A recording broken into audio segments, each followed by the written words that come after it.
నమస్తే, welcome to Aadan మరో కోణం. నేను కిషోర్ కుమార్.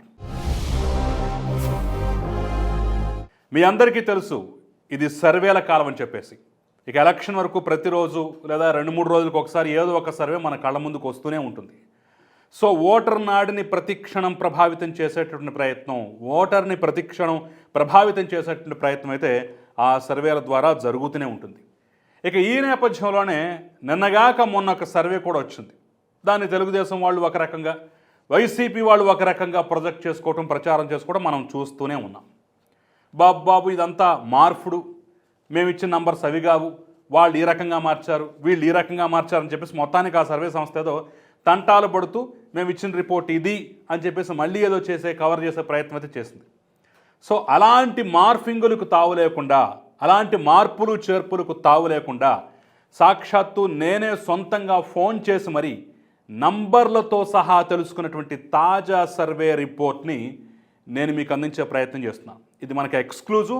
బహుశా మరికొద్ది రోజుల్లోనే మిగతా ఛానల్స్ కూడా ఇంకా డీటెయిల్డ్ రిపోర్ట్ వచ్చేటువంటి అవకాశం కూడా ఉంది. ఆలోగా మన ఛానల్లో మనం అందరికన్నా ముందు ఈ సర్వేని అందించేటువంటి ప్రయత్నం చేస్తున్నాం.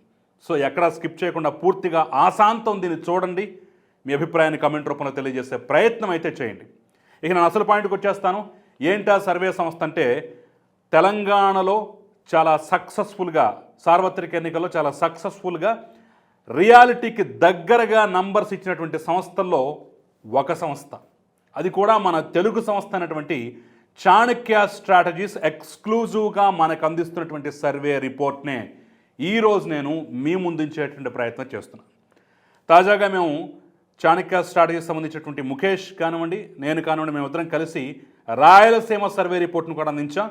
రాయలసీమలో ఎన్ని స్థానాలు వస్తాయి ఏంటనేది కూడా క్లియర్గా చెప్పేటటువంటి ప్రయత్నం చేసిన నేపథ్యంలో ఇప్పుడు ఓవరాల్గా ఎంటైర్గా ఆంధ్రప్రదేశ్ మొత్తం మీద 175 స్థానాల్లో ఎలాంటి పరిస్థితి ఉంది ఏంటనేది కూడా వివరించే ప్రయత్నం అయితే చేయబోతున్నాం. సో ఒకసారి సర్వేలోకి మనం వెళ్ళినట్లయితే ఆల్రెడీ మీకు తెలిసిందే, రాయలసీమలో 25-26 స్థానాల వరకు కూటమి గెలుచుకునే అవకాశం ఉందని చెప్పేసి ఈ మధ్య మేము క్లియర్గా చెప్పాం. కాబట్టి ఇక దాని డీటెయిల్స్లోకి వెళ్లకుండా, ఒకవేళ రాయలసీమలో ఇంకా డీటెయిల్గా కావాలంటే ఆ వీడియో కింద నేను డిస్క్రిప్షన్లో కూడా ఇస్తాను, ఒకసారి ఆ వీడియో కూడా మీరు పరిశీలించవచ్చు. రాయలసీమ ఓవరాల్గా తీసుకున్నట్లయితే మొత్తం 4 జిల్లాల్లో కలిపి 52 స్థానాల్లో కలిపి ఒక 25-26 సీట్ల వరకు మొత్తానికి కూటమి గెలుచుకునే అవకాశం ఉన్నట్లుగా అయితే చాలా స్పష్టంగా ఈ సర్వే కుండబద్దలు కొట్టినట్టుగా చెప్తోంది. దానికి అనేక ఫ్యాక్టర్స్ కూడా ఉన్నాయి. రాయలసీమలో ఇచ్చినటువంటి హామీలు నెరవేర్చకపోవటం, రాయలసీమ తాగునీటి సమస్య, సాగునీటి సమస్యలు, రాయలసీమలో ఉపాధి లేకపోవటం, వలసలు, ప్రభుత్వం మీద పూర్తి స్థాయిలో వ్యతిరేకత, మావాడు అనుకుని ఓన్ చేసుకున్నటువంటి రాయలసీమకి పెద్దగా ఒరగబెట్టిందేమీ లేదనేటటువంటి భావన అయితే అక్కడ ప్రజల్లో ఉన్నా, ఇంకా జగన్ పట్ల నమ్మకం, ఆయన సొంత ప్రాంతంలో ఉన్నటువంటి పట్టు కారణంగానే సగం సీట్ల వరకు కొంత నష్టం జరిగిన వైసీపీకి మిగతా సగం సీట్లలో మాత్రం అదే పట్టు నిలుపుకోగలిగింది అనేటువంటి అంచనాలు అయితే చాలా స్పష్టంగా తెలుస్తున్నాయి. ఇక అక్కడి నుంచి మనం ఒకసారి కోస్తాకు వచ్చినట్లయితే నెల్లూరుతో మొదలు పెడదాం. కింద నుంచి పైకి వెళ్ళినట్లయితే నెల్లూరులో ఒక 6 స్థానాల వరకు వచ్చేటటువంటి అవకాశం ఉన్నట్లుగా అయితే చాలా స్పష్టంగా ఈ సర్వే రిపోర్ట్ చెప్తోంది. ఏ స్థానాలు ఏంటి అనేది మనం చూడాలంటే మరికొద్ది రోజులే ఇంకా డీటెయిల్డ్ రిపోర్ట్ వచ్చేటువంటి అవకాశం ఉంటుంది. కాబట్టి అందులో నేను క్లియర్గా చెప్పే ప్రయత్నం చేస్తాను ఆ రిపోర్ట్ రాగానే. సో నెల్లూరు వరకు వచ్చేసరికల్లా 6 స్థానాలు పక్కాగా వచ్చేటటువంటి ఛాన్స్ ఉన్నట్లుగా అయితే చాలా స్పష్టంగా ఈ సర్వే రిపోర్ట్ చెప్తుంది. అందులో 6 స్థానాలతో పాటు ఒక 2 స్థానాల్లో మాత్రం కొంచెం టైట్ ఫైట్, కీన్ కంటెస్ట్ ఉండేటటువంటి అవకాశం అయితే స్పష్టంగా ఉన్నట్లుగా తెలుస్తోంది. ఇక అక్కడి నుంచి మనం ప్రకాశంకి వస్తే, ప్రకాశంలో 7 స్థానాల్లో కూటమి గెలుపొందేటటువంటి అవకాశం ఉన్నట్లయితే చాలా స్పష్టమైనటువంటి రిపోర్ట్ వస్తుంది. అక్కడి నుంచి ముందుకు వెళ్ళినట్లయితే గుంటూరులో దాదాపు 10 స్థానాల వరకు గెలుచుకునే అవకాశం ఉంది. ఒక స్థానంలో మాత్రం కొంత టైట్ ఫైట్ ఉండేటువంటి అవకాశం ఉంది. ఏంటా 10 స్థానాలు, ఏంటా టైట్ ఫైట్ ఉన్నటువంటి స్థానం అనేది తెలియాలంటే మరికొద్ది రోజులు వెయిట్ చేయాలి. జస్ట్ ఇవి ప్రస్తుతానికైతే నంబర్లు మాత్రమే, ఓవరాల్ సంఖ్య మాత్రమే. సో ప్రకాశం కానివ్వండి, గుంటూరు కానివ్వండి, ఈ రకమైనటువంటి పరిస్థితులు ఎందుకున్నాయంటే మారినటువంటి పరిస్థితుల పరిణామాల నేపథ్యంలో, గుంటూరుకు సంబంధించినటువంటి అమరావతి సెంటిమెంట్ ప్రధానంగా పనిచేస్తున్నటువంటి నేపథ్యంలో ఇటు తెలుగుదేశం పార్టీ కానివ్వండి, కూటమి కానివ్వండి కొంత బలంగా అక్కడ వాళ్ళ పట్టు నిలుపుకోవడంతో ఈ యొక్క స్థానాలు సాధ్యమవుతున్నాయి. గత ఎన్నికల్లో కూడా ప్రకాశం జిల్లాలో మొత్తం ఓవరాల్గా కంచుకోటల లాంటి జిల్లాల్లో కూడా క్లీన్ స్వీప్లు వచ్చినా కానీ ప్రకాశం జిల్లాలో తెలుగుదేశం పార్టీ 4 స్థానాలు గెలుచుకోవడం జరిగింది. ఈసారి కొంత కలిసికట్టుగా పనిచేస్తున్నారు. ఆ 4 ఎమ్మెల్యేలు ఉన్నటువంటి నేతలు కూడా ఒకే తాటి మీదకి వచ్చారు. అక్కడ గట్టిగా నిలబడేటటువంటి ప్రయత్నం చేస్తున్నారు. ఎలాంటి ప్రలోభాలకు కూడా తావివ్వకుండా తెలుగుదేశం పార్టీకి కూటమికి గట్టిగా నిలబడే ప్రయత్నం చేస్తున్నటువంటి నేపథ్యంలో ఆ ప్రభావం అయితే జిల్లా వ్యాప్తంగా మొత్తంగా ఉంది. అసలు తెలుగుదేశం పార్టీ కానీ కూటమి కానీ అనుకోని పవనాలు వీస్తున్నాయని చెప్పేసి మనకి క్లియర్గా తెలిసింది ఎప్పుడంటే 2 సంవత్సరాల క్రితం ప్రకాశం జిల్లాలో జరిగినటువంటి మహానాడు ద్వారా అనేక ఇబ్బందులు పడ్డా అనేక ఇబ్బందులు పెట్టినా సరే అక్కడికి పెద్ద ఎత్తున ప్రజలు చేరుకున్నారు, తెలుగుదేశం కార్యకర్తలు చేరుకున్నారు.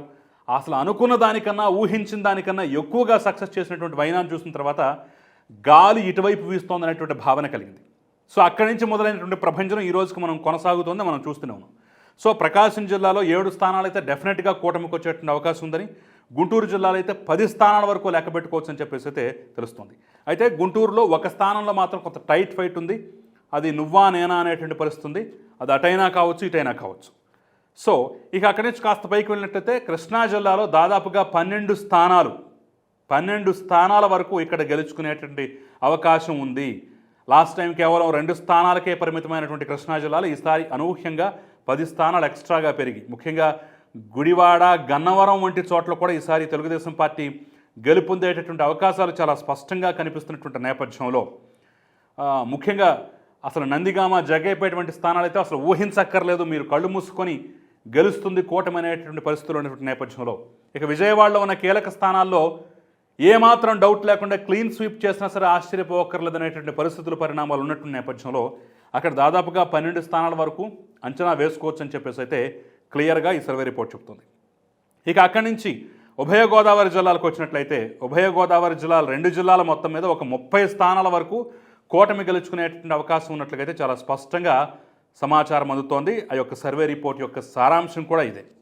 సో కృష్ణా, గుంటూరు కొంత బలంగా ఉన్నాయనుకుంటే అంతకు మించినటువంటి బలం ఈసారి ఈస్ట్ వెస్ట్లో కనిపిస్తోంది. ముఖ్యంగా వెస్ట్లో అయితే తిరుగులేనటువంటి ఆధిక్యత, ఈస్ట్లో కొంచెం అటు ఇటు అయినా కానీ ఒక స్థానం అటు ఇటు అయినా సరే అక్కడ కూడా పట్టు నిలుపుకునే అవకాశం ఉందని చెప్పేసి అయితే ఈ 2 జిల్లాలు కలిపి ఓవరాల్గా చూసినట్లయితే 30 స్థానాల వరకు ఉభయ గోదావరి జిల్లాలో వచ్చేటువంటి అవకాశం ఉన్నట్లయితే సర్వే యొక్క సారాంశం.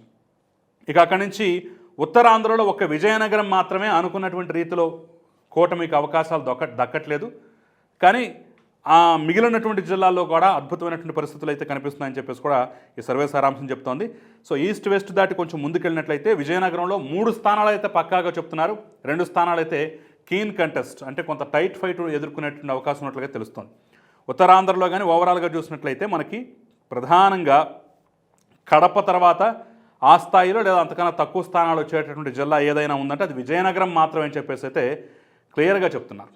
సో కారణాలు అన్వేషించాల్సి ఉంది. ఎందుకంటే ఉత్తరాంధ్రలో బలంగా ఉన్నటువంటి విశాఖపట్నం కానీ శ్రీకాకుళం కానీ బలంగా కనిపిస్తున్నా విజయనగరంకి వచ్చేసరికి కొంత కూటమికి ప్రతికూల పరిస్థితులు ఉన్నాయి. సో ఎందుకో ఏంటో కూడా కొంత అన్వేషించుకోవాల్సిన పరిస్థితి ఉంది. సో విజయనగరంలో 3 స్థానాలు అయితే కంపల్సరీగా కూటమికి వస్తాయి, 2 స్థానాలు టైట్ ఫైట్లో ఉన్నాయి, అవి అటు ఇటు కావచ్చని అయితే చెప్తున్నారు. ఇక అక్కడి నుంచి విశాఖపట్నంకి వచ్చినట్లయితే 9 స్థానాలు అయితే గ్యారంటీగా వస్తాయి. ఒక స్థానంలో టైట్ ఫైట్ ఉండేటటువంటి అవకాశం ఉన్నట్లయితే చాణక్య స్ట్రాటజీ సర్వే సంస్థ ఇచ్చినటువంటి రిపోర్ట్లో క్లియర్గా మెన్షన్ చేసింది. సో ఇక్కడ కూడా బలంగానే ఉంది. ఇక అక్కడి నుంచి ఫైనల్గా శ్రీకాకుళం వెళ్ళినట్లయితే 7 స్థానాలు ఖాయం అని చెప్పేసి అయితే రిపోర్ట్ తెలుస్తోంది. సో ఇక విశాఖ నుంచి మనం శ్రీకాకుళం వెళ్ళినట్లయితే శ్రీకాకుళంలో దాదాపు 7 స్థానాలు అయితే గ్యారంటీగా తెలుస్తోంది. విశాఖపట్నంలో కూడా ఒక స్థానం టైట్ ఫైట్లో ఉండొచ్చు, కానీ అక్కడ మాత్రం 7 స్థానాలు గ్యారంటీ, మిగతావంతా వైసీపీకి వెళ్ళేటువంటి ఆస్కారం అవకాశం ఉన్నట్లుగైతే తెలుస్తోంది. ఇక ఓవరాల్గా ఒకసారి మనం చూసినట్లయితే రాయలసీమలో 25 స్థానాలు కూటమికి పక్కాగా వచ్చేటువంటి అవకాశం, నెల్లూరు జిల్లాలో 6 స్థానాలు పక్క, ప్రకాశం జిల్లాలో 7 స్థానాలు పక్క, గుంటూరు జిల్లాలో 10 స్థానాలు పక్క, కృష్ణాలో 12 స్థానాలు, తూర్పు పశ్చిమ గోదావరి జిల్లాలో 30 స్థానాల వరకు వచ్చేటువంటి అవకాశం రెండిట్లో కలిపి. ఇక విజయనగరంకి వచ్చేసరికి 3 స్థానాలు మాత్రమే, విశాఖపట్నంలో 9, శ్రీకాకుళంలో 7. ఓవరాల్గా చూసుకున్నట్లయితే ఒక 109 స్థానాల వరకు కూటమి గెలుచుకునేటటువంటి అవకాశం ఉన్నట్లయితే చాలా స్పష్టంగా రిపోర్ట్ చెప్తోంది, ప్రస్తుతానికి ఉన్నటువంటి రిపోర్టు. అయితే దీంతో పాటుగా మనం కీన్ కంటెస్ట్ చేసుకున్నా సరే అదొక నెల్లూరులో 2, గుంటూరులో 1, విజయనగరంలో 2, విశాఖలో 1. సో ఈ ఒక 6 స్థానాలతో కొంత టైట్ ఫైట్లో ఉండేటటువంటి ఛాన్స్ అయితే కనిపిస్తుంది.